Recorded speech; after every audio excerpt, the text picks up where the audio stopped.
Okay, so we are talking about Solapuri Zadar, and and this I find more relevant for all of those kind of products.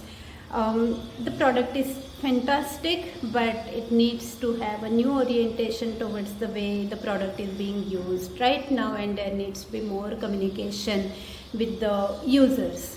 Now, and specifically for Solapuri product, because it's technically a very good product.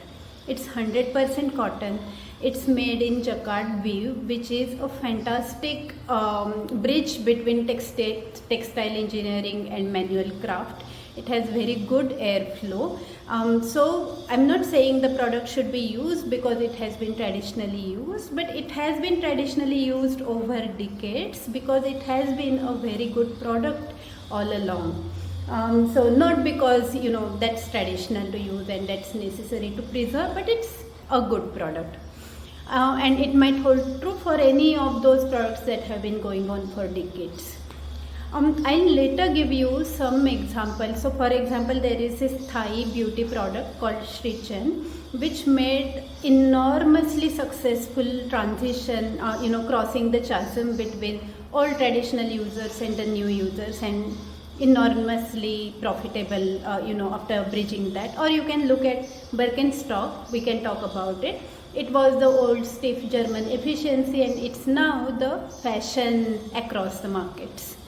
So I'll build on this, and I'll share the journey with you, and I'm going to use all of the new AI tools that can make this very, very easy.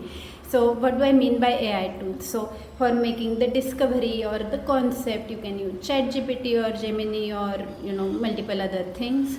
You can use Canva, you can use Notion. For content making, you can use Shopify and Gem and ONDC for e-commerce platform, and so on and so forth.